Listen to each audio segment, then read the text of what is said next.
que moi, je ne suis pas possédé. Moi, je ne suis pas sous la malédiction. Jésus m'a libéré. Moi, je ne suis pas poursuivi la nuit. Je ne fais pas de cauchemars. Il n'y a pas de sorciers de ma famille. Gloire à Dieu. Peut-être que tu n'es pas concerné. Mais il y a un autre type de combat que je vais te révéler. Que je suis en train de traiter depuis le premier jour. Mais parfois, tu ne t'es pas rendu compte. Amen. On a parlé aussi de combat par rapport à la vie. C'est pourquoi je vous ai dit dans la définition que parfois vous combattez contre des difficultés. Amen. Alléluia. Vous combattez non contre les démons, mais contre des difficultés, contre des obstacles, contre de l'opposition. Tu n'es pas possédé, le diable ne te poursuit pas, les sorciers ne sont pas là, mais tu trouves des difficultés à pouvoir avancer dans certaines choses. Tu as des difficultés, tu le sais. Et dans ce combat-là aussi, il faut entrer aussi, comme je l'ai dit, dans un combat spirituel. Le point commun entre les deux types de combats, c'est que c'est un combat qu'il ne faut pas mener charnellement, c'est un combat qu'il faut mener spirituellement. C'est ça ce que nous avons appelé les bons combats de la foi. Alléluia. Est-ce que nous sommes ensemble? C'est clair jusque-là? Alors dans tous ces deux combats, tous ces deux types de combats, je vous ai expliqué une chose. J'ai dit que lorsque tu t'engages dans le combat, il ne faut pas haïr l'adversaire. Sinon tu es à côté. Il ne faut pas avoir de rancune par rapport à la personne que tu vas combattre. Là tu es à côté. Dieu n'est pas rancunier. Et toi aussi. Alléluia. Amen, chrétien. Dans ces deux types de combats, je vous ai dit aussi que non, il fallait le faire avec Dieu. Un bon combat, c'est un combat où Dieu trouve son intérêt. C'est un combat où Dieu lui-même est impliqué. Alors toi, tu es capable, avec la possibilité, avec le pouvoir, avec l'autorité, avec la parole de Dieu, tu es capable d'impliquer Dieu dans tes combats. Alléluia. Tu as commencé seul, tu dis Seigneur, maintenant ça complique les choses. Qu'est-ce que tu peux intervenir? Chercher des moyens par la connaissance que Dieu va te donner à pouvoir impliquer Dieu dans tes combats. Alors tu vas vaincre. Lorsque tu ne laisses, tu continues tout seul, tu vas perdre. Alléluia. C'est pourquoi je vous ai donné autant des exemples dans la Bible où Dieu s'est impliqué dans le combat et la victoire était certaine. Amen, chrétien.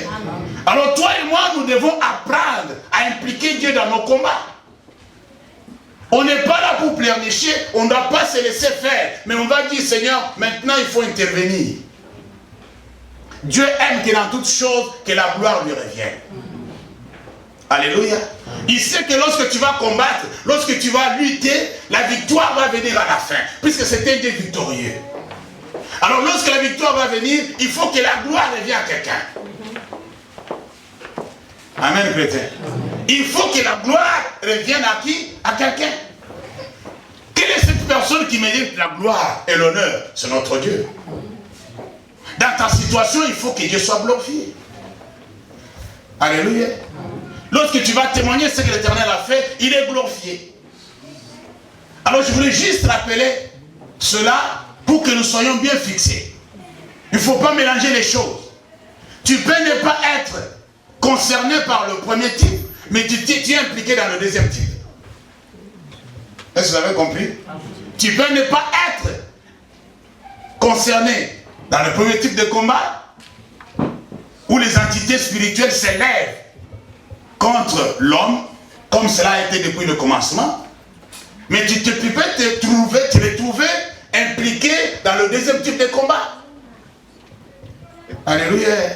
Comme je l'ai dit au début, on nous a dit par nos parents, et nous l'avons confirmé. La vie est un combat. Alléluia. Il faut se battre dans la vie. Mais comment tu dois te battre en tant que chrétien? C'est ce que nous sommes en train de faire. Est-ce que le chrétien va se battre comme les païens se battent? Alléluia. Est-ce que le chrétien va utiliser les mêmes armes que le païen? C'est ça le problème, c'est la différence. Nous sommes en train de marquer la différence. Dieu nous a appris à combattre différemment. Il a dit, lorsque je vous ai sauvés, je vous ai fait entrer dans les domaines spirituels. Vous êtes des entités spirituelles maintenant, étant dans la chair. Vous avez la capacité spirituelle. Lorsque ça ne marche pas physiquement, entrez dans le spirituel, vous allez voir dans le physique, ça va marcher. Alléluia. Amen, chrétien. Ça va Kevin.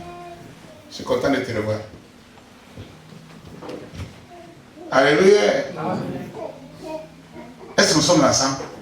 Je voulais un peu rappeler au peuple de Dieu quelque chose que je devais finir hier. C'est juste une parenthèse.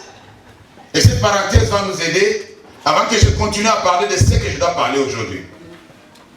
Je vous ai parlé du refuge. Je vous ai parlé que Dieu avait préparé des villes de refuge pour les enfants d'Israël. Amen. Amen. Et dans ça, il faut comprendre certaines choses. Je voulais finir cette partie-là, puisque hier, je devrais la finir. Je n'avais pas fini. Si nous lisons dans Psaume 46, avant de revenir au message d'aujourd'hui, Psaume 46, ça c'est la première lecture de cette journée. On doit se mettre debout, honorer la parole de Dieu. Psaume 46, à partir du verset 1er. La Bible nous dit ceci. Nous allons lire quelques versets. Je commence à partir du verset 2, parce que le psaume c'est un peu compliqué. Dieu est pour nous un refuge et un appui, un secours qui ne manque jamais dans la détresse. C'est pourquoi nous sommes sans crainte quand la terre est bouleversée et que les montagnes chancellent au cœur de mer, même s'il y a des tremblements de terre, je ne sais pas ce qui vient de la mer. Quand le flot de la mer mugisse, écumant, se soulève jusqu'à faire trembler les montagnes. Parole du Seigneur. Amen. Vous pouvez vous asseoir. Merci. J'ai dit à quelqu'un hier une chose très importante au sujet de l'autodélivrance. Par rapport à ce que tu as constaté, par rapport au combat, par rapport aux attaques que l'ennemi a lancées, des hostilités qu'il a lancées contre toi. Et tu as remarqué, tu es sûr qu'il y a quelque chose qui ne va pas. Il y a une main extérieure qui est en train de nuire à ma vie, à ma famille, à ma communauté. Alléluia. Lorsque tu remarques des choses comme ça, la première des choses de faire, c'est quoi? Si tu es encore loin du Seigneur, cherche un refuge. Amen, chrétien. Si tu ne connais pas encore Jésus, cherche un refuge. Il est refuge pour tout le monde, tous les humains. David l'a constaté, c'est pourquoi il a écrit. Que ce soit pour les chrétiens, que ce soit pour les païens, Dieu est notre refuge. Lorsque ça ne va pas, lorsque la maison est en feu, cours vers lui. Va chercher le refuge. Va demander l'asile. Maintenant, vous comprenez maintenant? Alléluia. Amen, les chrétiens. Alors du coup, il faut aller chercher le recours de notre Dieu. Sa protection. Une personne qui va chercher le refuge, c'est une personne qui se sent en danger. Est-ce que tu t'es déjà une fois senti en danger? Alléluia. Et qu'est-ce que tu as fait? Tu vois qu'il y a un danger. Tu te sens que non, je suis acculé. Je suis maintenant attaqué. Maintenant, si je ne fais pas quelque chose, ça va se compliquer. Je n'arrive pas à faire des mouvements que je faisais avant. J'ai été attaqué d'une manière que je ne pas. J'ai des difficultés à respirer. Alléluia. Tu te sens directement que tu es en danger. Et tu vois qu'il y a un combat. Et lorsqu'il y a un combat, qu'est-ce que tu fais? Toi, tu sais que tu n'as pas la force. L'ennemi qui te combat, c'est un ennemi spirituel. Et toi, tu es charnel. Qu'est-ce que tu vas faire? Va te réfugier auprès de ton Créateur. Dis Amen. Amen. Va voir ton Dieu, va te réfugier. J'ai donné des modalités hier. J'ai dit, si tu ne connais pas encore Jésus, tu dois le recevoir en urgence. Je vous dis la vérité. Amen. Amen. Tu dois le recevoir en urgence. Jésus, quand on reçoit Jésus, on est protégé à l'immédiat. On est sécurisé à l'immédiat. Même si tu appartenais à la science occulte, à la magie, je ne sais pas quelle science, là où tu as donné tout au diable, tu as dit même ma vie prend. Mais si tu reçois Jésus, étant encore en train de respirer, tout ce que tu avais signé avec le diable tombe. Ça, vous avez compris. Mais si la mort te surprend avant que tu puisses les trouver, c'est fini. Le plan du diable va s'accomplir. Mais elle m'a averti, lorsque ça ne marche plus, il voit que j'ai signé des pactes, j'ai fait des choses. J'ai fait des choses horribles, abominables. Mais maintenant, je suis au bout du rouleau. Est-ce que vous comprenez? Mais il me reste encore le souffle de vie. Même si tu es sur le lit d'hôpital, dis Seigneur Jésus, viens à mon secours. Tout va s'arranger. Tu peux aller au ciel. Alléluia. Alors, à un chrétien qui constate et qui remarque qu'il y a un combat, il y a une situation qui ne va pas, ma famille est en danger, ma maison est en feu. Alléluia. Mon mariage est en train de vaciller. Mes enfants ne sont pas équilibrés. C'est la drogue. C'est la prostitution. C'est des mauvaises choses qui attaquent ma famille. Qu'est-ce qu'il faut faire? Alléluia. Tu as remarqué qu'il y a une malédiction ancestrale qui se propage sur la génération. Qu'est-ce que tu dois faire? Je vous ai dit que la première des choses à faire, c'est de pouvoir aller vers Dieu et lui demander pardon. Amen, chrétien. Amen. Est-ce que vous avez compris quelque chose? Amen. Va vers Dieu, dis Seigneur, sincèrement, je suis venu te demander pardon. À mon nom personnel et au nom de ma famille. Nous avons fait des choses qui ne t'ont pas donné gloire. Nous avons été rebelles. Commence à confesser le péché pour tes ancêtres. Et demande à Dieu que maintenant que je suis en toi, je te demande pardon, couvre-moi, protège-moi. Je ne veux pas vivre le même sort. Puisque dans notre famille, on n'arrive pas à 45 ans. Amen. Chez nous, on n'arrive jamais à 45 ans. Chez nous, personne ne peut obtenir un diplôme. Moi, je dois obtenir un diplôme. Ça s'est fait avec mes grands. Ça s'est fait avec mes cousins et mes cousines. Chez nous, personne ne se marie, mais moi, je dois me marier, Seigneur. Est-ce que vous avez compris quelque chose?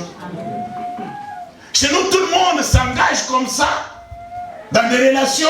Ils font des enfants comme ça au hasard, sans toutefois être mariés officiellement. Mais moi, je dois le faire. Je vais couper ces cordons-là. Je vais couper ces liens-là. Est-ce que vous avez compris quelque chose? Alors, lorsque toi, tu t'approches à Dieu, tu commences à lui demander secours. Tu commences à lui montrer que non, Seigneur, tu peux entrer dans ce combat ici pour me secourir. Est-ce que tu peux faire quelque chose pour ça, là?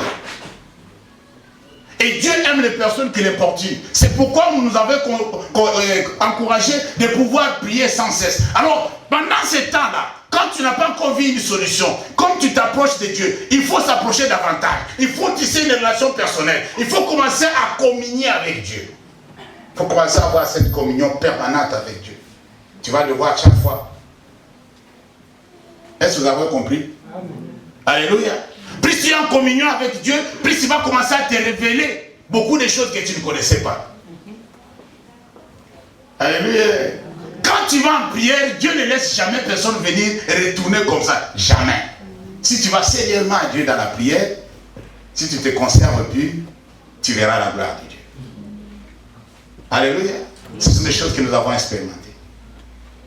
Alors, il y a des choses que je voulais aider une personne ce matin à comprendre, puisque la plupart d'entre nous, nous avons vécu ces choses. Les conséquences de la pratique de la science occulte et de la sorcellerie dans nos familles. C'est-à-dire, comme je vous avais parlé, qu'à l'époque, il y avait des gens qu'on appelait dans la Bible les vengeurs de sang. Amen. Alors, toi, tu n'es pour rien. Tu es né comme ça dans une famille, tu ne sais pas ce qui s'est passé avant toi. Puisque la plupart des histoires qu'on nous raconte, on ne raconte pas tout. Ce qui s'est passé dans le spirituel, on ne peut jamais te raconter. Alléluia. Amen. Tu vas vivre seulement ça. Tu vas constater. Quand tu vas grandir, tu vas commencer à ouvrir les yeux. Tu dis, ah, je comprends que dans notre famille, les gens se marient difficilement. Hein. Alléluia. Amen. Tu viens de constater. Tu poses la question, maman dit, ah, mon fils, il faut beaucoup prier. Hein. C'est la seule réponse.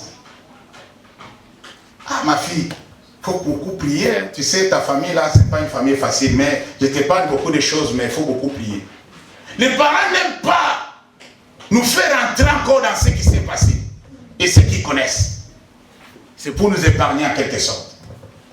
Et quand il y a la pratique de l'occultisme, quand il y a la pratique de la sorcellerie dans une famille, il y a des répercussions, il y a la malédiction qui suit, il y a des conséquences qui doivent suivre. Amen. Je vais citer quelques conséquences pour aider certaines personnes à se retrouver. C'est pourquoi je vous avais dit de pouvoir bien écrire et réécrire encore le combat de votre vie. Par rapport aux conséquences, puisque les mauvais esprits sont tellement rusés, comme nous avons vu, et ils causent des choses dans la vie des gens un peu bizarres. Il y a des démons lorsqu'ils trouvent une porte d'entrée. Alléluia. Lorsqu'ils trouvent une porte d'entrée, c'est-à-dire dans la famille, il y avait quelqu'un qui avait pratiqué l'occultisme. Puisque la Bible dit que non, Dieu punit ses ennemis jusqu'à la 3e et la 4e génération de ceux qui haïssent. Et vous avez compris ça? Et tu peux aussi appartenir dans une de ces générations. Alors, comme quelqu'un dans l'autre génération avait fait du mal contre Dieu, alors il y a une malédiction qui se répand. Et toi, tu es maintenant dedans. Alléluia. Tu es innocent. Tu ne savais pas. Mais tu as le même sang que la personne qui avait commis des bêtises. Alléluia. Alors, les démons attaquent quand l'être humain est en état de faiblesse, comme je vous avais dit hier. Si vous regardez dans les documentaires, les lions n'attaquent pas lorsqu'ils voient que non, l'animal est robuste. Ils cherchent le plus faible. Alléluia. Celui qui est un peu malade, là, c'est celui-là qu'on va attaquer. Alors, quelque chose entre dans la famille, quelque chose entre dans les membres de la famille. La première des choses, c'est qu'il y aura de la colère. Une famille qui est tellement colérique, ils ne savent pas d'où vient la colère. Amen, chrétien. La colère va envahir la famille. Si une famille, une personne de la famille s'énerve, se fâche, il va faire tomber des arbres. Il y aura le désespoir dans la famille. Les gens n'espèrent plus à un avenir meilleur. Tout le monde devient pessimiste. Personne ne croit pas que ça va s'arranger. Cette situation était toujours comme ça, ça restera toujours comme ça. Alléluia. Il y aura aussi des sentiments de culpabilité ou de condamnation. Les sentiments de culpabilité ou de condamnation. Ça va véhiculer toute la génération. Même ceux qui naissent nouvellement, ils se sentent coupables de quelque chose. Alléluia. Faites attention.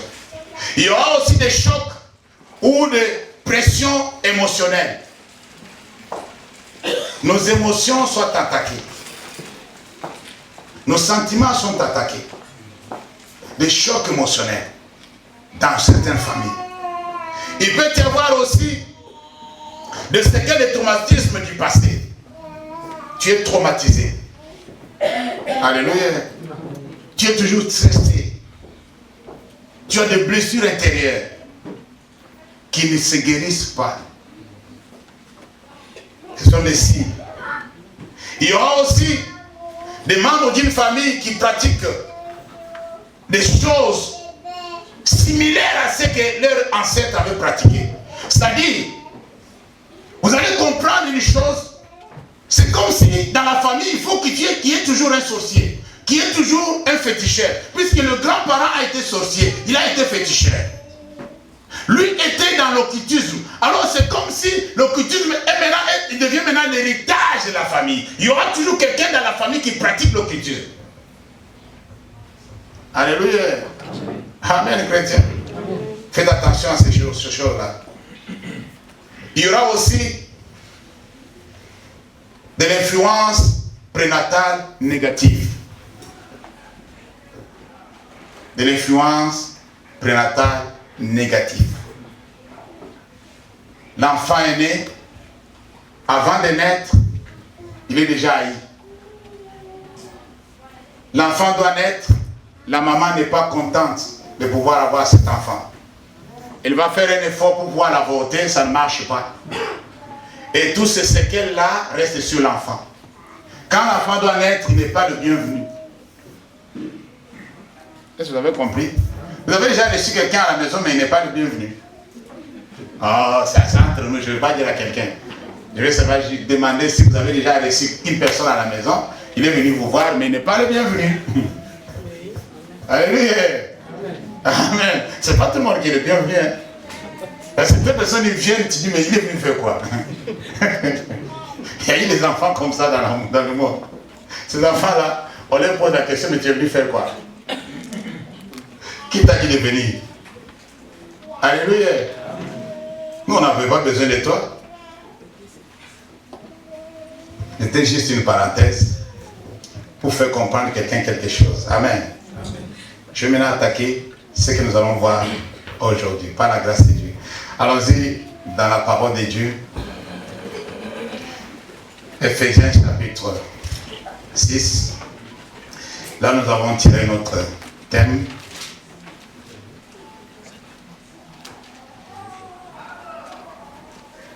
Qui a trouvé avant moi? C'était 1 Timothée. Vous voyez maintenant? Vous n'êtes pas là avec moi. 1 Timothée chapitre combien? 6. Verset combien? 12. Je vais lire à partir du verset. Je vais lire à partir du verset 6.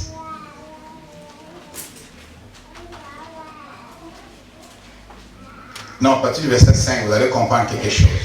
Jusqu'au verset 12. J'ai lu au nom de Jésus. Je reviens en arrière puisqu'il y a quelque chose de très important que nous allons voir aujourd'hui. 1 Timothée chapitre 6, à partir du verset 5. J'ai dit, les vaines discussions d'hommes corrompus, d'entendement, privés de la vérité, et croyant que la piété est une source de gain. Souligne ça. C'est ça ce qui m'intéresse beaucoup. C'est en effet une grande source de gain que la piété avec contentement. Car nous n'avons rien apporté dans le monde et il est évident que nous n'en pouvons rien emporter. Vous avez vu ça? Si donc nous avons la nourriture et le vêtement, cela nous suffira. Mais ceux qui veulent s'enrichir tombent dans la tentation, dans le piège et dans beaucoup de désirs insensés et pernicieux qui plongent les hommes dans la ruine et la perdition. Verset 10. Car l'amour de l'argent est une racine de quoi? De tous les maux. Souligne ça. De tous les maux. Vous connaissez ce qu'on appelle le mot de tête, non? Maintenant, on parle de tous les maux. Il faut imaginer maintenant comment ça va être. Et quelques-uns, en étant possédés, se sont égarés loin de la foi et se sont jetés en eux-mêmes dans bien de quoi? Des tourments. Verset 11. Pour toi, homme de Dieu ou enfant de Dieu, tu peux mettre ton nom dessus. Pour toi, homme de Dieu ou enfant de Dieu, fuis ces choses. Alléluia. Souligne ça. Et recherche la justice, la piété, la foi, la charité, la patience, la douceur. Verset 12, notre verset. Combat le bon combat de la foi, saisis la vie éternelle à laquelle tu as été appelé et pour laquelle tu as fait une belle confession en présence d'un grand nombre de témoins. Parole du Seigneur. Amen. Alléluia. Amen, chrétien. Nous avons vu, et surtout aussi de garder la vie éternelle. Amen. Je prie Dieu que je puisse aussi toucher ce point-là. C'est très important. Bien-aimés dans le Seigneur, lorsque nous lisons ce texte, nous commençons à comprendre pourquoi l'apôtre a parlé de cela au verset 12. Qu'est-ce qui l'a poussé à pouvoir exhorter l'homme de Dieu à chercher certaines choses, à ne pas poursuivre certaines choses? Alléluia. Pourquoi il a conseillé de combattre maintenant un bon combat de la foi, afin de saisir la vie éternelle? Alléluia. Il y a de bons combats, il y a aussi de mauvais combats. Et lorsqu'on s'engage dans le combat, il faut savoir aussi qu'il y aura l'opposition. Le combat que nous allons mener, le combat que tu mènes dans la vie, sont déterminés par rapport à ce que tu recherches. Tu n'as pas compris, je vais revenir. Le combat que nous avons de tous les jours, là, je suis de l'autre côté du combat spirituel. Vous avez compris maintenant? Le combat que nous avons de tous les jours, est déterminé par rapport à ce que nous cherchons. Qu'est-ce que tu cherches? Lorsque tu cherches quelque chose et la chose n'arrive pas, tu vas faire un effort. Lorsque tu trouves que pendant que tu cherches la chose, il y a de l'opposition, tu vas aussi combattre. Vrai ou faux? Alléluia. Lorsque tu cherches quelque chose et tu rencontres des difficultés, tu vas maintenant doubler l'effort. Tu vas chercher des moyens pour pouvoir avoir la chose que tu cherches. Vrai ou faux?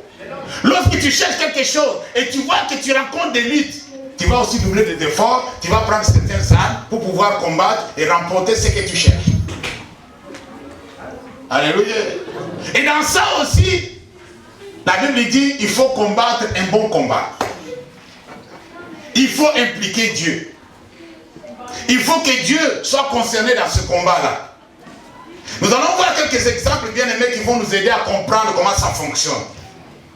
Actes chapitre 5, verset 33. Actes chapitre 5, verset 33. Vous allez comprendre quelque chose qui s'est passé. Ça va vous aider à comprendre le combat que nous avons de tous les jours. Actes chapitre 5, je commence à partir du verset 33. Furieux de ces paroles, je commence au milieu, puis c'est une histoire que vous connaissez. Il voulait le faire mourir. Mais un pharisien nommé Gamaliel, docteur de la loi, estimé de tout le peuple, s'éleva dans le Sanhédrin et ordonna de faire sortir un instant les apôtres. C'est les apôtres qui étaient arrêtés. Amen. Puis il leur dit, hommes israélites, prenez garde à ce que vous allez faire à l'égard de ces gens. Car il n'y a pas longtemps que parut Théodas, qui s'est donné pour quelque chose, et auquel s'est rallié environ 400 hommes. Il fut tué. Et tous ceux qui l'avaient suivi furent mis en déroute et réduits en rien. Après lui parut aussi Judas, le Galiléen, à l'époque du recensement.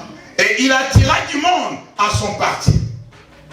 Il périt aussi, et tous ceux qui l'avaient suivi furent dispersés. Verset 38. Et maintenant, je vous l'ai dit, ne vous occupez plus de ces hommes. Écoutez ça. Et laissez-les aller. Si cette entreprise ou cette œuvre vient des hommes, elle se détruira.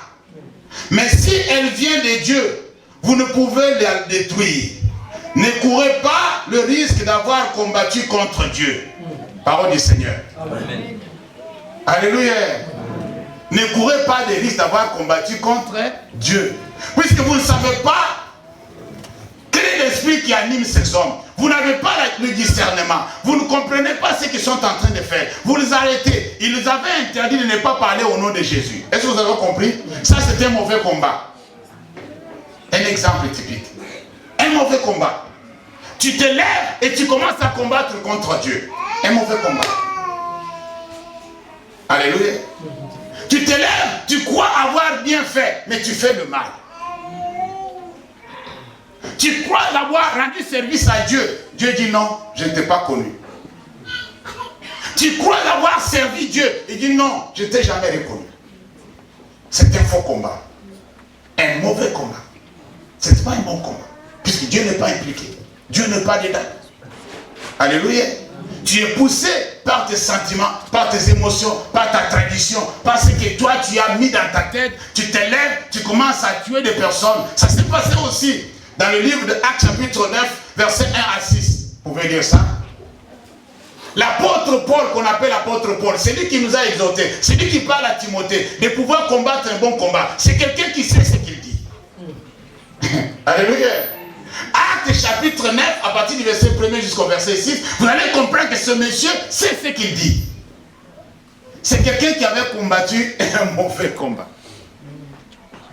Il le sait.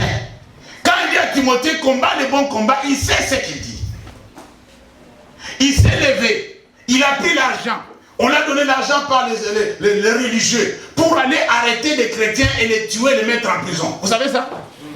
Vous avez appris cette histoire-là? Allez lire dans ta Bible. Il croyait servir Dieu. Il croyait rendre un bon service à Dieu. Mais sur la route, il a rencontré Jésus. Alléluia. Amen. Jésus lui a posé une question extraordinaire. Sors, sors. Pourquoi tu me persécutes? Il dit quoi? Qui es-tu, Seigneur? Non, c'est moi Jésus que tu persécutes. Tu es en train de persécuter plutôt. Alléluia. Il était étonné de rencontrer une personne qui lui dit que ce que tu es en train de faire, ce n'est pas un bon combat. C'est un mauvais combat. C'est pourquoi nous avons dit aussi depuis le début, quand tu combats, quand tu t'engages dans le bataille, quand tu t'engages dans la lutte, il faut savoir, toi et ton adversaire, qui est du côté de Dieu. Alléluia. Qui est la personne que Dieu approuve? C'est toi ou ton adversaire? Si tu vois que Dieu n'est pas de ton côté, arrête. Si tu vois que Dieu est de ton côté, continue à donner des coups. Est-ce que vous comprenez ces choses-là? Alors l'apôtre, avant de devenir apôtre, il a rencontré Jésus, il a compris que non, ce qu'il faisait, ce n'était pas selon les normes. Je vous montre maintenant le faux combat ou le mauvais combat que nous menons tous les jours. Et nous le voyons aussi à la télé. Quelqu'un qui s'élève, il prend des bombes, il prend des explosifs, il va aller tuer des personnes, dit que non, je fais ça au nom de Dieu. Quel est ce Dieu-là? Qui n'est pas si capable de s'évanger lui-même, qui est si impuissant comme ça, incapable. Mon Dieu n'est pas incapable. Alléluia. Amen, chrétien. Il m'a dit une chose, à moi la vengeance, à moi la rétribution. Je vais me venger moi-même, je ne suis pas faible moi. Quand je me lève, mes ennemis se dispersent. Tu ne peux pas prendre l'arme, prendre le couteau, aller éliminer un être humain au nom de Dieu. Non, non, non. C'est pas possible ça. Ça c'est un faux combat. Alléluia. Nous sommes à côté. Et vous allez comprendre une chose. Et lorsque nous sommes motivés par certaines choses, on s'engage dans des combats et on commence maintenant à prouver, à comprendre que non, je pousse mais les choses n'avancent pas. Je m'efforce mais je ne réussis pas. Il y a quelque chose qui bloque. Recule un peu, examine-toi. Est-ce que ce que tu fais, Dieu trouve son intérêt dedans? Est-ce que Dieu l'approuve? Alléluia. Amen, chrétien. Alors du coup, si nous comprenons bien les choses qui ont poussé l'apôtre à pouvoir dire à Timothée de combattre un bon combat, il dit pour toi, homme de Dieu. Alléluia. Pour toi, homme de Dieu. Alléluia. Fouille ces choses. Quelles sont ces choses? Les choses que nous venons de lire. Il y a des gens qui pensent que non, la piété, c'est une source de gain. Cela veut dire, comme moi je me sanctifie, comme moi j'écris beaucoup, comme moi je fais des bonnes choses, alors je dois gagner beaucoup d'argent. Tu te trompes. Vous comprenez ensemble? Alléluia. La plupart des gens qui sont tombés dans ces pièges, ce sont des serviteurs de Dieu. Croyant que comme ils prêchent l'évangile, comme les gens donnent des offrandes, comme ils servent Dieu, ils gênent, ils prient, et puis pour les gens sont guéris, alors ils veulent profiter pour pouvoir s'enrichir derrière les fidèles. Amen. C'est pourquoi l'apôtre dit, oui, la piété mais avec contentement, c'est une grande source de gain. Tu peux gagner si tu es avec contentement. Alléluia. Amen, chrétien. Mais si tu es avare, non. Non. Tu ne peux pas gagner. Tu ne peux pas gagner. Il dit, on n'a rien emporté dans le monde. On va aussi rien emporter plutôt. On n'a rien emporté, on va aussi rien emporter. Tout va rester ici. Toi, tu vas t'enrichir. Pour faire quoi avec tout ça? Tu cherches beaucoup d'argent. Ceux qui ont cherché à pouvoir s'enrichir, ils sont tombés dans le piège. Puisque l'amour de l'argent est à l'origine de beaucoup de problèmes. Est-ce que vous comprenez maintenant? Alors, lorsqu'une personne, maintenant revenons maintenant à comprendre ce que l'apôtre est en train de dire. Lorsqu'une personne s'engage dans la lutte pour gagner à tout prix, je dis bien à tout prix, pour réussir à tout prix, tu vas finir par donner ton petit doigt. Alléluia. Tu vas finir par donner ta fertilité. Tu vas rencontrer le diable sur ton chemin, tu vas dire, ouais, tu as bien fait, viens, moi je vais te donner facilement. Puisque tu veux avoir. Alléluia. Amen, chrétien. Il y a de ceux-là, lorsqu'ils cherchent, même dans le commerce, même dans le boulot, même au travail, ils cherchent la promotion, ils ne trouvent pas. Il va faire des fétiches, il veut se battre pour avoir la promotion. Il veut se battre. Le combat s'engage. C'est un mauvais combat. Vous êtes déjà en avance. Et ceux qui font des commerces, ils vont faire à escroquer. Ils vont escroquer les autres. Ils vont tromper les autres pour pouvoir voir lui en promotion au boulot. Tu ne dois pas te battre avec tes collègues. Tu ne dois pas chercher à éliminer certaines personnes. Les gens cherchent des fétiches pour éliminer leurs collègues pour que lui puisse passer. C'est un combat de la vie. Ils se battent pour le boulot. Toi, tu t'engages dans le combat puisque tu veux la gloire. Alléluia. C'est pourquoi j'ai bien dit, le vrai, le bon ou le mauvais combat est déterminé par rapport à ce qu'on cherche. Qu'est-ce que toi tu cherches? Pourquoi tu te fais des soucis? Pourquoi tu te bats? Pourquoi tu te lèves tôt le matin? Pourquoi tu te lèves en pleine nuit? Tu te bats pourquoi? Quelles sont les raisons? Ce que tu recherches va déterminer de quel côté tu es pour le combat que tu as engagé. Alléluia. Amen, chrétien. J'aimerais que quelqu'un m'écoute attentivement. Ça, c'est très, très important. L'apôtre a bien expliqué. Il dit que non, pour toi, homme de Dieu, fuis ces choses. Alléluia. Le verset 11. Pour toi, homme de Dieu, fuis ces choses. Mais recherche quelque chose autre. La chose que toi, tu vas commencer à rechercher, Dieu est dedans déjà. Alléluia. Dieu est concerné. Dieu est impliqué. À 100%. À toi 100%. Il est impliqué. Alors lorsque tu vas commencer à chercher la chose là, sache que tu vas réussir. Puisque Dieu est avec toi. Alléluia. Amen, chrétien. Amen. Il dit très bien. Il dit, pour toi, homme de Dieu, pour toi, enfant de Dieu, fuis ces choses et recherche la justice. Alléluia. La piété, la foi, la charité, la patience, la douceur. Toutes ces choses, lorsque tu te décides de commencer à les chercher, tu vas trouver l'opposition. Tu vas entrer en combat. Ah oui. Ah oui. C'est pourquoi je vous ai dit que non, le combat, c'est que tu le veux ou pas, tu vas combattre. Hein. Il n'est pas dit que quand tu vas commencer à chercher la justice, ça sera facile pour toi. Hein, non. Quand tu vas commencer à chercher la foi, la piété, tu vas commencer à chercher toutes ces choses, la douceur, la patience, l'amour. Alléluia. Quand tu vas commencer à chercher l'amour, tu vas trouver l'opposition. Les gens qui n'aiment pas qu'on aime l'autre vont se lever contre toi. Toi, tu l'aimes pourquoi? Il n'est pas dit. Est-ce que vous avez compris? Ces choses que l'apôtre demande de pouvoir rechercher à son enfant spirituel, ce sont des choses difficiles à trouver. Alléluia. Pour pratiquer la justice, tu vas trouver de l'opposition. Je vous dis la vérité. Essaye. Puisque tu n'as jamais essayé, c'est pourquoi tu ne comprends pas. Pour trouver l'amour, tu vas te battre. Tu vas trouver l'opposition. Tu vas lutter. Pour trouver la douceur, tu vas te battre. Et qu'est-ce qu'il dit à son fils spirituel? Il dit que lorsque toi tu cherches ces choses-là, tu es en train de combattre un bon combat de la foi. Alléluia. Mais tu t'engages dans le combat, et ce combat-là, c'est un bon combat de la foi. Et ces choses-là, ce ne sont pas des choses charnelles, ce sont des choses spirituelles. Vrai ou faux? Tu sais pourquoi l'amour est difficile? Puisque l'amour est de Dieu. C'est compliqué, c'est spirituel. Amen. Ceux qui cherchent à voir à tout prix n'ont pas de la patience. Vrai ou faux? Non, c'est entre nous, je vais dire à personne. Même si tu dis oui, je ne vais pas dire que non, tu as dit oui. Non, je ne vais pas dire, je vais cacher ça. Hein? On est d'accord? Ok. Celui qui cherche à voir à tout prix n'est pas patient. Ça c'est clair.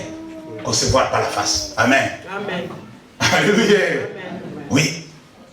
Celui qui est n'a pas l'amour. Vrai ou faux? Quand tu es quelqu'un, quand tu as la haine contre quelqu'un, tu t'engages en combat. Tu t'engages dans la lutte. Tu veux l'éliminer. Tu l'as trouvé comme cible, comme ton ennemi, ton adversaire, et tu veux l'éliminer. Alors quand tu hais quelqu'un, tu ne peux pas l'aimer. Alléluia.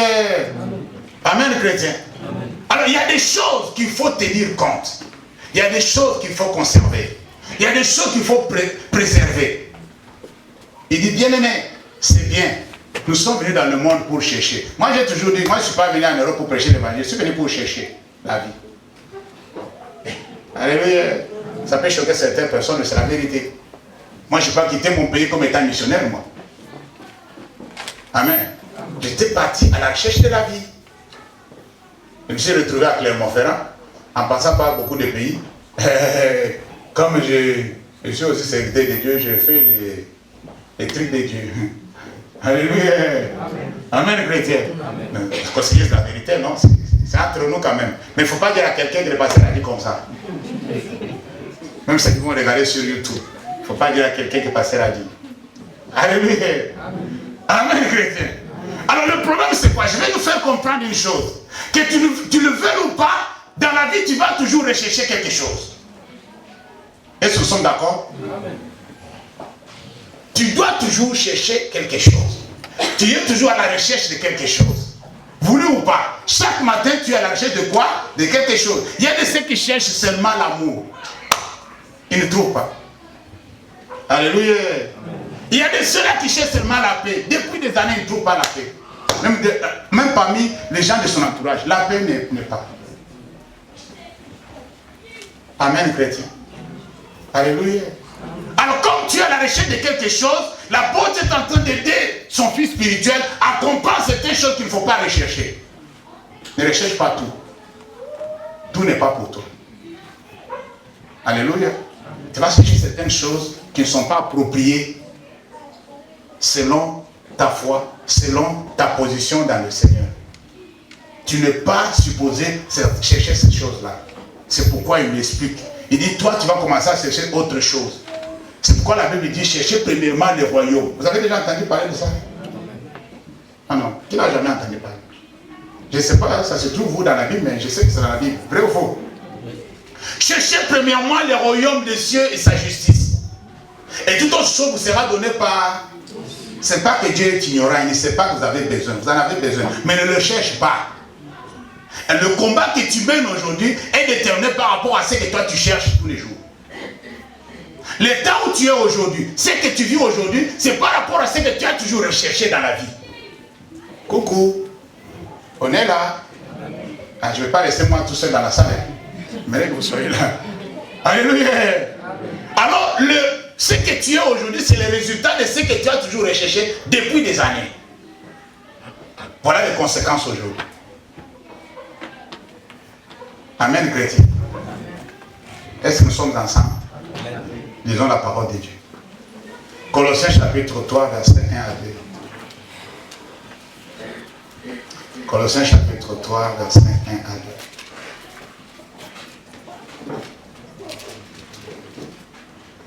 La Bible me dit ceci. Si donc vous êtes ressuscité avec Christ, cherchez les choses d'en haut. Dis Amen. Amen. Où Christ est assis à la droite de Dieu. Affectionnez-vous aux choses d'en haut et non à celles qui sont où? Sur la terre. Car vous êtes morts et votre vie est cachée avec Christ en Dieu. Amen. Quand Christ, votre vie, paraîtra, vous paraîtrez aussi avec lui dans la gloire. Parole du Seigneur. Amen. Vous êtes... Nous trouvons les chrétiens en train de combattre, peut-être sciemment ou inconsciemment, de faire des combats, des mauvais combats dans leur vie. Alléluia. Des combats, des mauvais combats. Ils font des choses croyant que c'est bien, c'est pour la vie, c'est bien, Dieu approuve, mais Dieu n'approuve pas. Si vous regardez le verset 5 du même chapitre, Colossiens chapitre 3, regarde à partir du verset 5. Il dit, faites donc mourir les membres qui sont sur la terre. Vous avez vu ça? Amen. Je voudrais que chacun regarde dans sa Bible, puisque ce sont des combats que nous nous engageons, et parfois ça nous cause des problèmes, et nous ne savons pas comment sortir. Ça fait partie des mauvais combats que nous, les chrétiens, nous combattons personnellement. Ça s'oppose à la justice, à l'amour, à la piété, à la douceur. Alléluia. À toutes ces choses-là que l'apôtre avait conseillé à son fils. Il dit, faites donc mourir les membres qui sont sur la terre. L'impudicité, l'impureté, les passions, les mauvais désirs et la cupidité, qui est une idolâtrie. Amen. Amen. Amen. Pour faire ces choses-là, c'est pas facile aussi de les faire. Tu vas combattre pour pouvoir les accomplir. Alléluia. C'est à cause de ces choses que la colère de Dieu vient sur le fils de quoi? De la rébellion. Parmi lesquels vous marchiez autrefois, lorsque vous viviez dans ce péché. Mais maintenant, renoncez à toutes ces choses, à la colère, à l'animosité, à la méchanceté, à la calomnie, aux paroles déshonnêtes qui pourraient sortir de votre bouche. Alléluia. Ne mentez pas les uns les autres, vous étant dépouillés des vieils hommes et de ses œuvres. Est-ce que vous avez vu ça? Vous pouvez aller continuer à la maison. Il y a des trucs tellement importants qui sont en train d'être cités là-bas qu'on nous demande de pouvoir renoncer. Quelqu'un qui ne renonce pas à la colère, est-ce qu'il combat avec Dieu? C'est une question. Quelqu'un qui ne renonce pas à l'animosité, quelqu'un qui ne renonce pas à la méchanceté, il peut croire que Dieu est avec lui. Quelqu'un qui ne renonce pas aux calomnies, aux paroles déshonnêtes qui peuvent sortir de sa bouche. Quelqu'un qui est toujours accro au mensonge, même si quand il ne faut même pas dire des mensonges, lui dit des mensonges.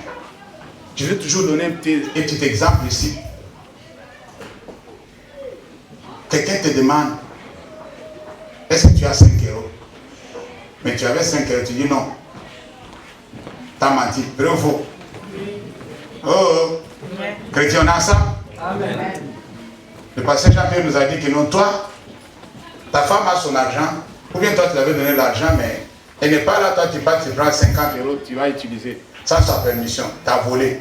Et les gens ont crié, non, c'est moi qui l'ai donné, mais tu n'as pas demandé permission. Alléluia. Amen. Tu dis non, tu n'as pas 5 euros.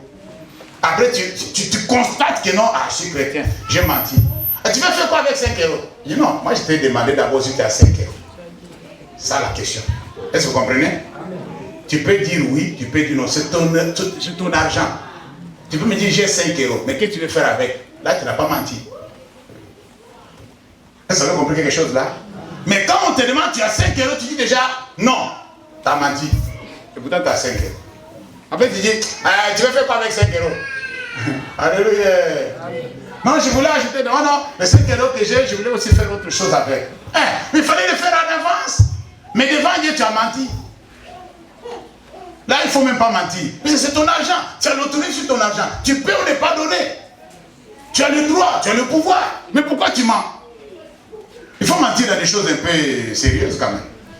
Pas dans des choses comme ça. Alléluia. Tu es où? Tu ne veux pas qu'on sache là où tu es. Tu dis non, je suis juste à côté de la maison. Non, tu es à Jode. Tu n'es pas juste à côté de la maison. Tu es à Jode, bien aimé. Tu sais que si je l'ai dit que je suis à Jode, et c'est déjà que non, quand tu vas à Jode, il va à telle place. Tu le sais. Et tu ne veux pas que la personne le sache. Tu es en train de t'engager dans un combat qui est déjà perdu d'avance. Alléluia. Amen, chrétien. Nous devons renoncer à certaines choses. Nous devons renoncer à se battre pour ces choses ici. Tu ne dois pas te battre pour ça. Tu ne dois pas t'engager dans le combat pour ça. Tu ne dois pas chercher à pouvoir avoir ça ou bien à pouvoir entretenir cela. Il faut s'en débarrasser. Dis Amen. Amen. Ce sont des choses qu'il faut s'en débarrasser. Il faut laisser, il faut oublier, puisque toi tu es mort avec Christ. Si du moins tu es ressuscité avec lui. Alléluia. Amen, chrétien. Il y a des choses que tu dois rechercher. Ce n'est pas toutes ces choses que tu dois chercher. Suivons les bons conseils de notre apôtre Paul. Non, c'est Jérémie qui me donne des conseils. Jérémie chapitre 29, verset 11. Jérémie 29, verset 11. Aïe, aïe, il me laisse 10 minutes. c'est pas grave. Le Seigneur est là. Amen. Amen. Qui croit que le Seigneur est là? Amen. Ah, tu ne sais pas qu'il est là? Ah, Dieu est vivant, hein. Je vous dis la vérité. Jérémie chapitre 20. Nous trouvons les chrétiens en train de combattre, peut-être sciemment ou inconsciemment, de faire des combats, des mauvais combats dans leur vie. Alléluia. Des combats, des mauvais combats. Ils font des choses croyant que c'est bien, c'est pour la vie, c'est bien, Dieu approuve, mais Dieu n'approuve pas. Si vous regardez le verset 5 du même chapitre, Colossiens chapitre 3, regarde à partir du verset 5. Il dit, faites donc mourir les membres qui sont sur la terre. Vous avez vu ça? Amen. Je voudrais que chacun regarde dans sa Bible, puisque ce sont des combats que nous nous engageons et parfois ça nous cause des problèmes et nous ne savons pas comment sortir. Ça fait partie des mauvais combats que nous les chrétiens nous combattons personnellement. Ça s'oppose à la justice, à l'amour, à la piété, à la douceur. Alléluia. À toutes ces choses-là que l'apôtre avait conseillé à son fils. Il dit, faites donc mourir les membres qui sont sur la terre. L'impudicité, l'impureté, les passions, les mauvais désirs et la cupidité, qui est une idolâtrie. Amen. Amen. Amen. Pour faire ces choses-là, c'est pas facile aussi de les faire. Tu vas combattre pour pouvoir les accomplir. Alléluia. C'est à cause de ces choses que la colère de Dieu vient sur le fils de quoi? De la rébellion. Parmi lesquels vous marchiez autrefois, lorsque vous viviez dans ce péché. Mais maintenant, renoncez à toutes ces choses, à la colère, à l'animosité, à la méchanceté, à la calomnie, aux paroles déshonnêtes qui pourraient sortir de votre bouche. Alléluia. Ne mentez pas les uns les autres, vous étant dépouillés des vieils hommes et de ses œuvres. Est-ce que vous avez vu ça? Vous pouvez aller continuer à la maison. Il y a des trucs tellement importants qui sont en train d'être cités là-bas qu'on nous demande de pouvoir renoncer. Quelqu'un qui ne renonce pas à la colère, est-ce qu'il combat avec Dieu? C'est une question. Quelqu'un qui ne renonce pas à l'animosité, quelqu'un qui ne renonce pas à la méchanceté, il peut croire que Dieu est avec lui. Quelqu'un qui ne renonce pas aux calomnies, aux paroles déshonnêtes qui peuvent sortir de sa bouche.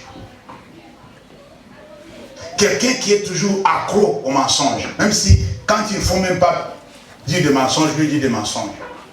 Je vais toujours donner un petit exemple ici. Quelqu'un te demande, est-ce que tu as 5 euros? Mais tu avais 5 euros, tu dis non. T'as menti, vrai ou faux? Oh, chrétien, on a ça? Amen. Le pasteur Jean-Pierre nous a dit que non, toi, ta femme a son argent, ou bien toi tu l'avais donné l'argent, mais elle n'est pas là, toi tu pars, tu prends 50 euros, tu vas utiliser sans sa permission, tu as volé. Et les gens ont crié, non, c'est moi qui l'ai donné, mais tu n'as pas demandé permission.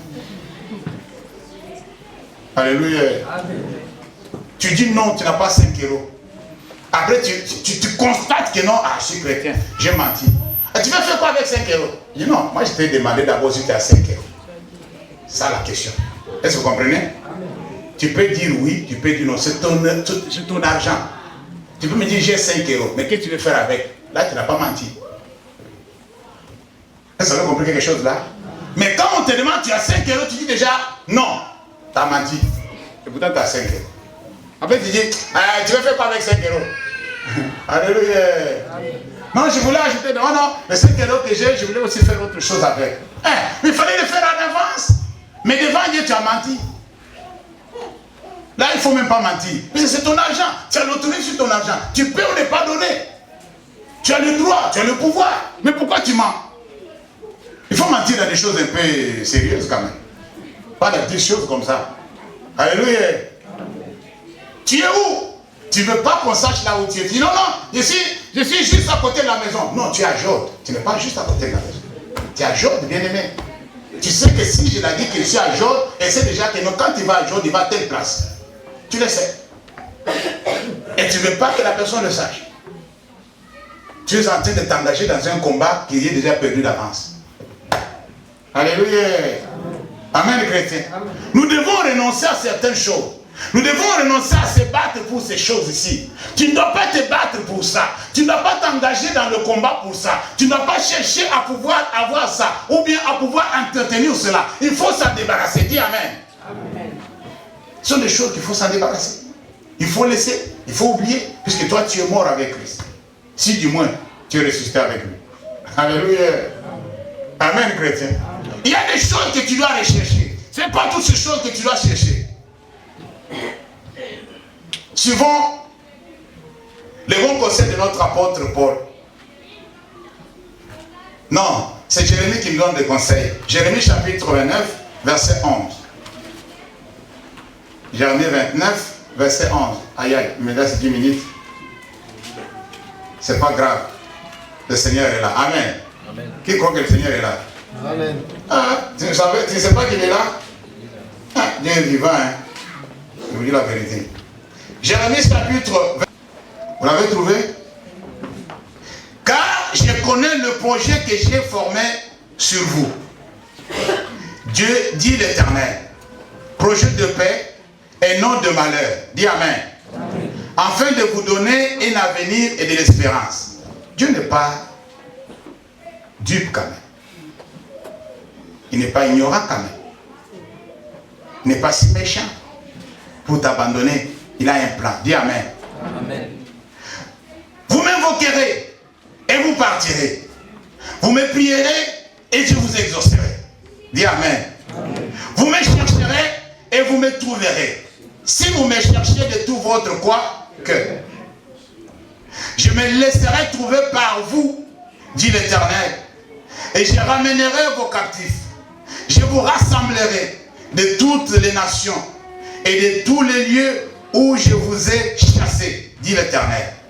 Et je vous ramènerai dans le lieu où je vous ai fait aller en captivité. Parole du Seigneur. Amen. Alléluia. Ici, nous sommes en train de voir quelque chose de spécial.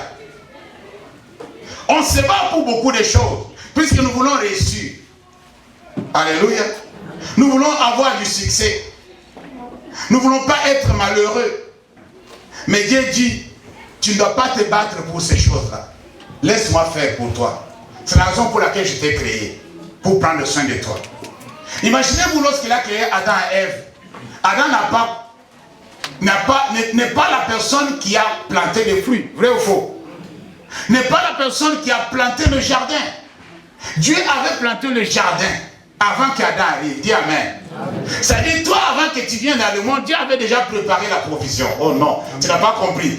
Tu as été nourri dès le bas âge. Tu sais combien on a dépensé pour toi?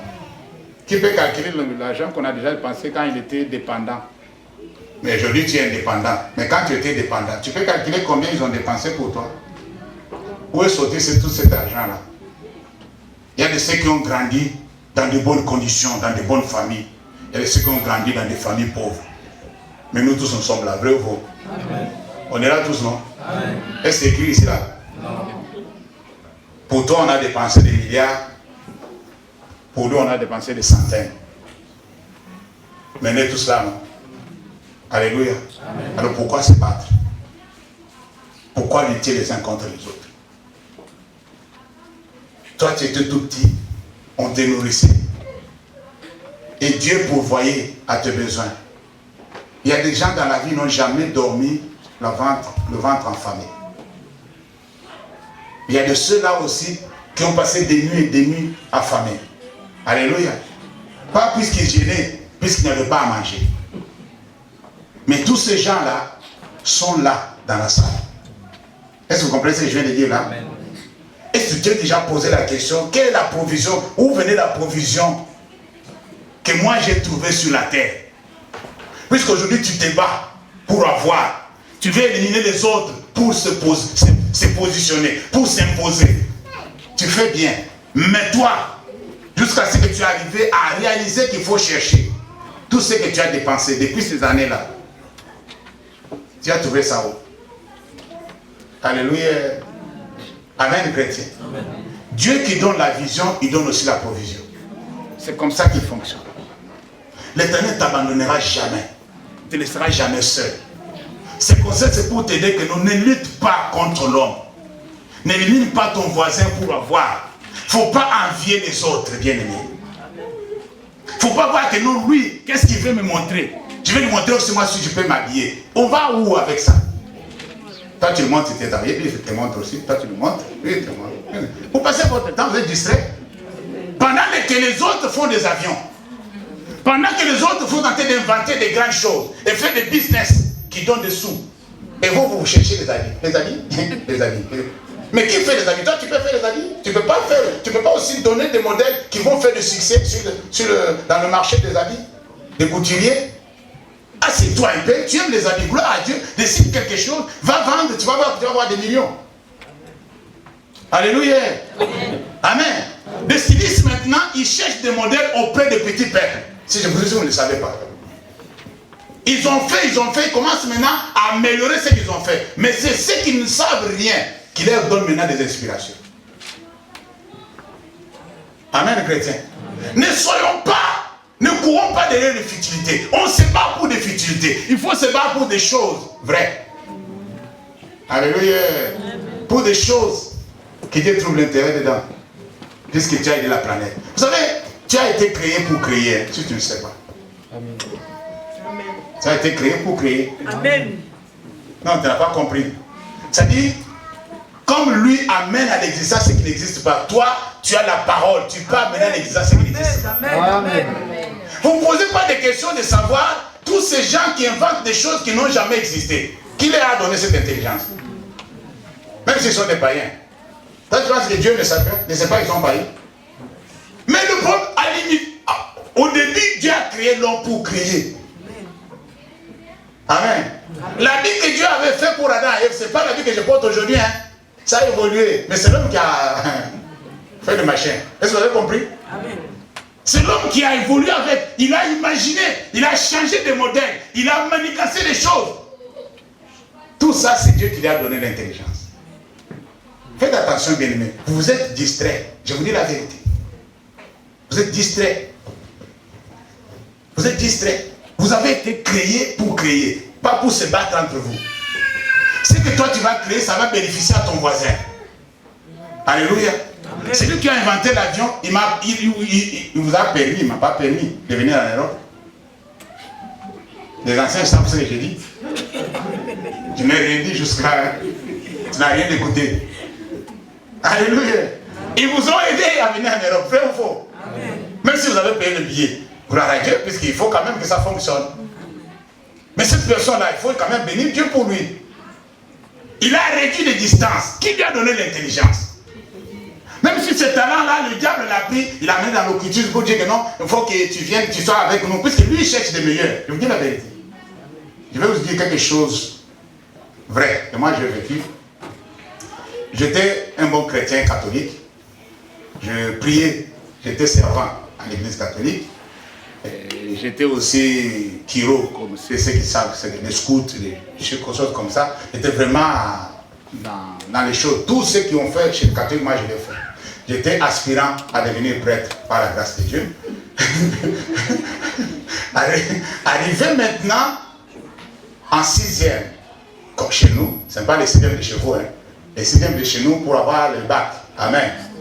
Alors, il fallait trier parmi nous quelques personnes qui peuvent aussi être aspirants, aller au petit séminaire pour devenir des prêtres ou des messieurs-abbés. Amen. Il y avait une condition qui m'avait étonné. La condition était qu'il faut que tu sois normal. Vous savez ce qu'on appelle être normal? Tu ne dois pas être l'œil creveux, tu ne dois pas être boiteux, tu ne dois pas être impuissant. Est-ce que vous comprenez ce que je veux dire? Tu dois être en bonne santé, tu dois être intelligent. Elles ne prennent pas de bourriques. Je ferme la parenthèse. Je voulais juste vous expliquer que le diable, les gens de sciences occultes ne cherchent pas des bourriques, ne cherchent pas des gens qui n'ont pas la tête. Ils cherchent que les gens qui ont la tête. C'est-à-dire la tête là, ce n'est pas elle qui leur a donné sa tête, c'est Dieu qui a donné ces gens-là la tête. Le talent, c'est Dieu qui a donné. Est-ce que tu as déjà vu quelqu'un que le Satan a donné une belle voix? Jamais. Coucou. On vient avec cette belle voix de la part de notre Dieu. Mais c'est le diable qui prend la voix là pour l'utiliser pour ses fins. Est-ce que vous avez compris quelque chose? Amen. Tu chantes bien, il voit que non, avec cette voix-là, je vais bouger le monde. Alors, il se précipite, il prend la personne, il met des millions en jeu. Alors, toi, tu commences à servir leurs intérêts. Avec ta belle voix, pas leur voix. Faites attention. Ce n'est pas eux qui vont te donner la voix. Ils vont exploiter ta voix pour avoir ce qu'ils ont besoin d'avoir. Mais les dons parfaits, de meilleures choses, ce qui est bien, ce qui est bon, ça vient de Dieu. C'est lui qui a dit que non, dans les derniers jours, la connaissance des gens, c'est l'intelligence va augmenter. C'est lui qui va augmenter l'intelligence. Ça ne va pas augmenter tout seul. Oh non, vous n'avez pas compris. C'est lui qui va augmenter l'intelligence dans les derniers jours. C'est lui qui avait déjà programmé ça. Dans son calendrier, c'était déjà prévu que les gens seront plus intelligents.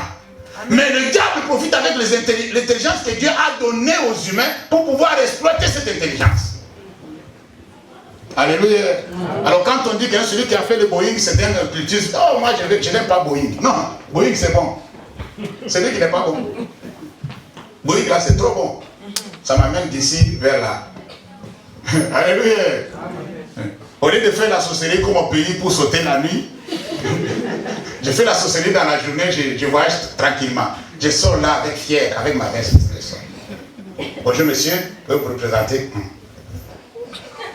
Alléluia. Avec aisance. Demandez à Mamie Thérèse quand elle a raté l'avion, comment elle a tremblé. Amen. Elle m'a appelé pasteur, je ne sais pas si je vais voyager. Je dis ma soeur, calme-toi. Calme-toi mamie, calme-toi. Alléluia. À la fin, il dit Seigneur, le Seigneur a fait passer. Le Seigneur a fait, j'ai quand même voyagé. Elle a transpiré à l'aéroport. Puis c'est quitter ici, aller là, aux îles, c'est Guadeloupe, non? Au Martinique. C'est pas à côté. Hein. Mais qu'est-ce que nos frères disent? Oh non, c'est la sorcellerie des Blancs. Non, c'est l'intelligence de Dieu.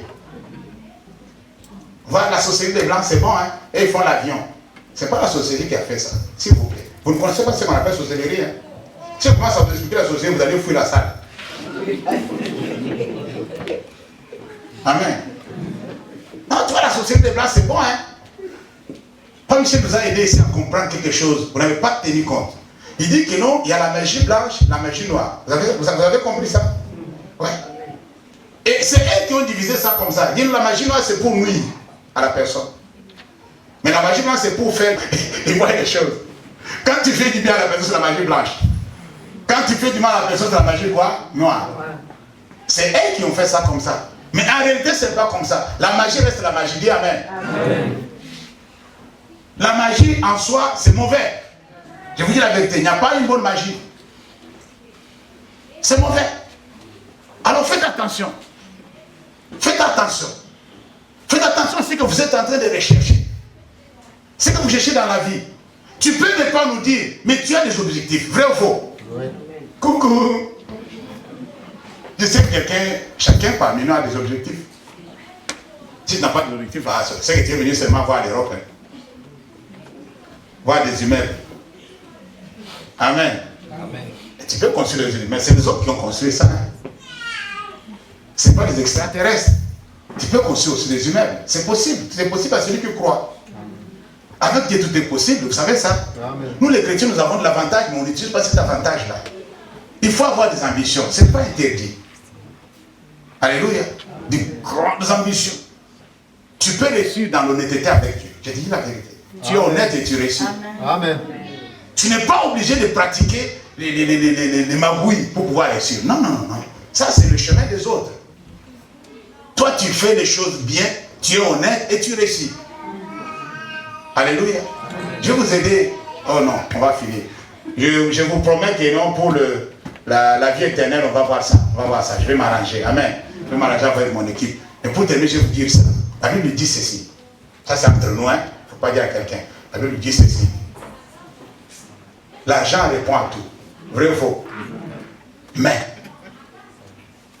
c'est la bénédiction de l'Éternel qui enrichit. C'est différent. Alléluia. L'argent ne peut pas enrichir quelqu'un. C'est la bénédiction de l'Éternel qui enrichit quelqu'un. Tu peux avoir des millions, tu es maudit. Est-ce qu'on a compris quelque chose là? Tu peux avoir des millions, des gratte-ciel, mais tu es sous la malédiction. Amen. Amen. Dans certains domaines de ta vie, ça ne fonctionne pas. Tout est bloqué. J'étais choqué. Pour terminer, notre sœur de l'église locale à Kinshasa, elle était même responsable de maman. Son petit frère est parti en Angola. Il a fait ce que vous savez. Il a eu des millions. Il est revenu. Ce bien-aimé a commencé à voir des périodes comme une femme.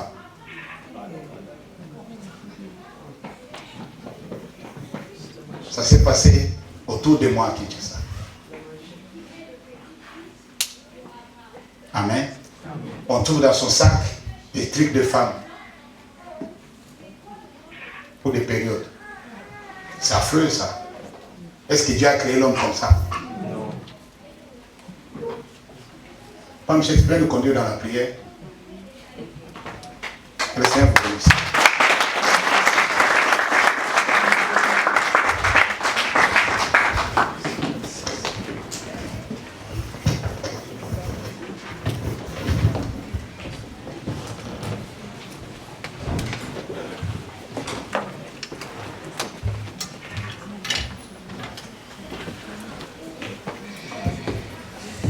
Bien-aimés dans le Seigneur, mettons-nous debout.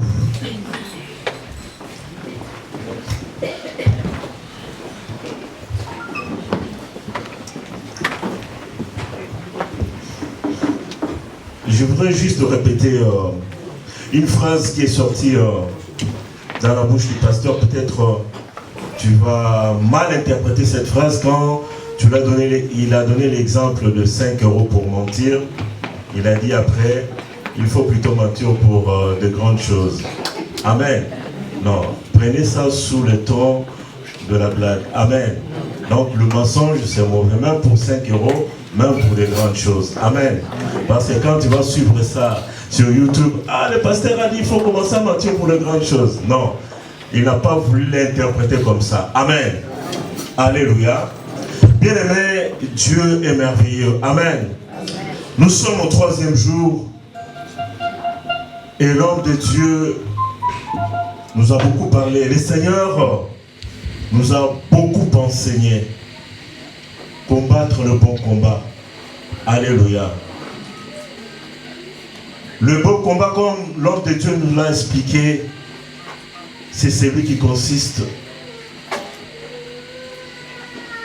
à ce que Dieu trouve son intérêt. Tu dois toujours te poser la question de savoir, est-ce que Dieu a intérêt dans ce combat? Où est la place de Dieu? Où est l'intérêt de Dieu dans ce combat? Au risque, bien aimé, de battre en l'air, de faire ce qu'on appelle de prières balles perdues, qui n'ont pas de cible. Amen. Le pasteur a dit, nous devons, bien aimé, lister le combat de nos vies. Amen. J'ai dit ce matin, en ouvrant ce culte, nos adversaires existent pour que la gloire de Dieu s'éclate. Amen. Il n'y a pas de triomphe, il n'y a pas de victoire sans combat. Mais c'était un combat un peu bizarre, où l'issue du combat est déjà connue. Pour celui qui combat suivant les règles de Dieu, l'issue du combat est connue. Mais pour la personne qui ne combat pas selon les règles de Dieu, tu es en train de battre en l'air. Voilà pourquoi nous devons combattre le bon combat. Quels sont, bien aimés, le combat de ta vie? Quels sont, jusqu'à ce jour, le combat de ta vie? Ces combats-là se passent peut-être dans ton foyer. Ces combats-là se passent peut-être dans ton travail, comme l'homme de Dieu nous l'a expliqué. Ces combats-là, c'est peut-être dans la vie de ta femme. C'est peut-être dans la vie de ton époux. Ces combats-là, bien aimés, c'est peut-être dans la vie de tes enfants.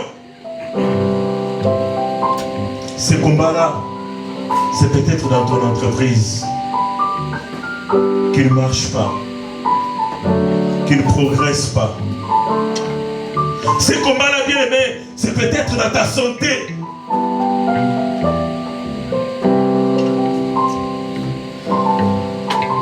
Quels sont-ils ces combats? Dieu est là, bien aimé, ce matin. Et la gloire de Dieu est là. Le diable voit dans ta vie l'éclat de la gloire de Dieu. Il faut que la gloire de Dieu, bien aimé, s'éclate dans ta vie. Et Dieu est là ce matin pour ça. Reste un peu silencieux. Rentre en toi-même. Que l'Esprit du Seigneur bien-aimé te conduise dans le combat de ta vie.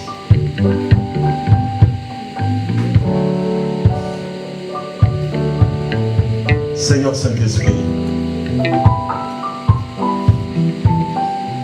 ce matin, mon bien-aimé est là devant toi. Ma bien-aimée est là devant toi.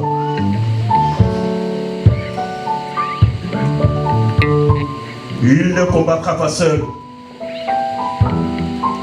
Elle ne va pas combattre seule.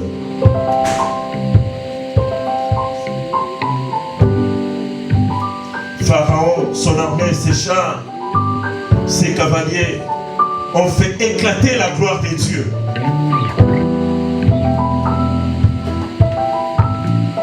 Cher Saint-Esprit, dirige la pensée de mon bien-aimé, de ma bien-aimée vers le combat de sa vie.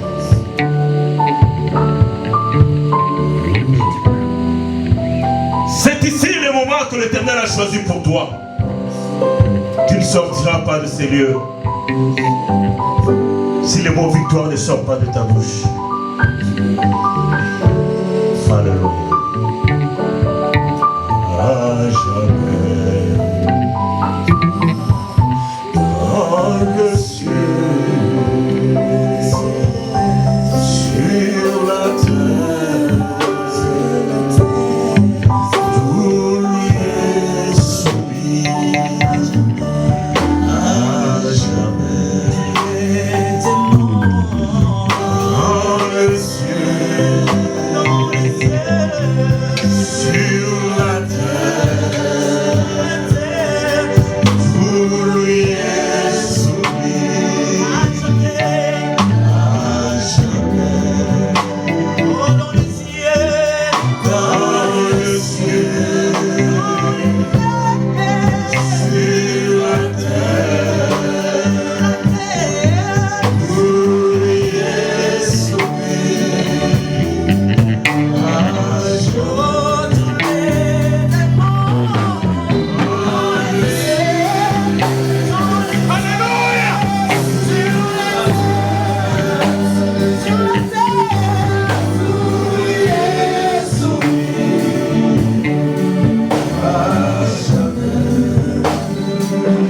Oui, bien-aimé, commence à élever ta voix. Présente tes combats devant Dieu. Quels sont les combats de ta vie? Le combat de ta famille. Commence à le présenter.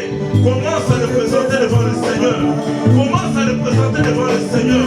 En le présentant devant Dieu. Tu sais que Seigneur, oui, tu le dis, que moi seul je ne pourrais rien. Moi seul je ne pourrais rien. Présente le combat de ta famille.